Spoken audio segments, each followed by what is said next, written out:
соколови преорани.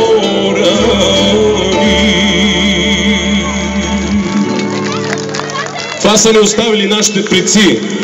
И в радост, и в мъка да пеем онези песни, които ще ни съхранят и в бъднините напред.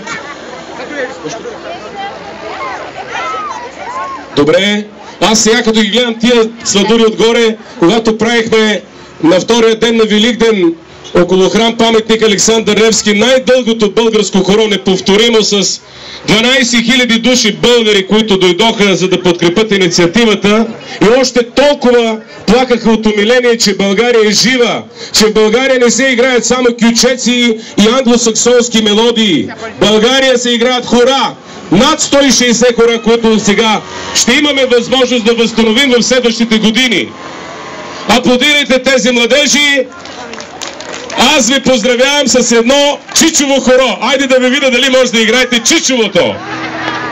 Хей! Чичовото, кой може да играе?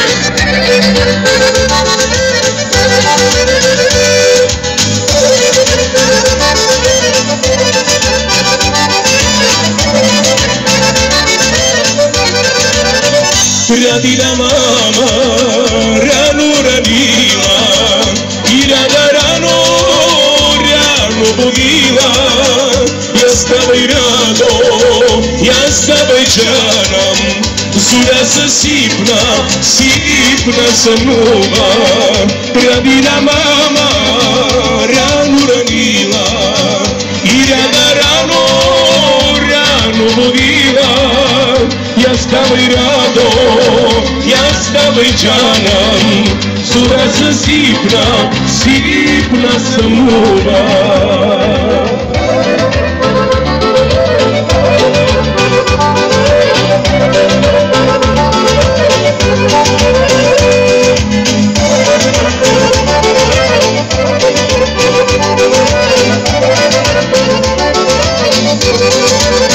Момите тръгват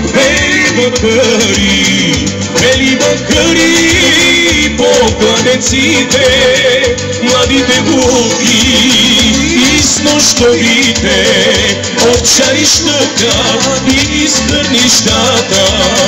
Момите тръгват бели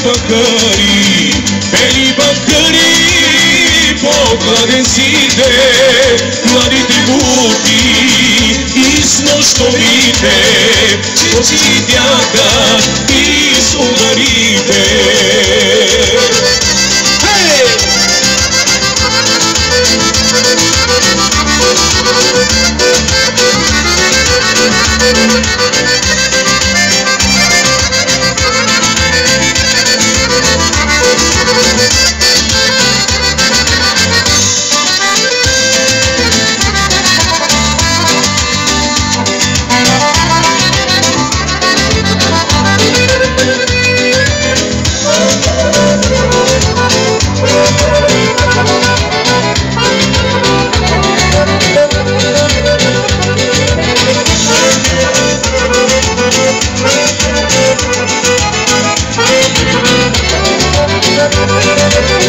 Не дей ме, мамо, не дей ме буди, с нощи за мамо, я се ходила на седенката, 9 редена, я се напредо.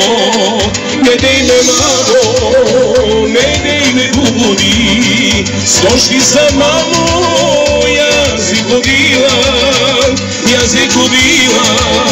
на седенката, 9 редена, я се напредо. 9 редена, шълта коприна.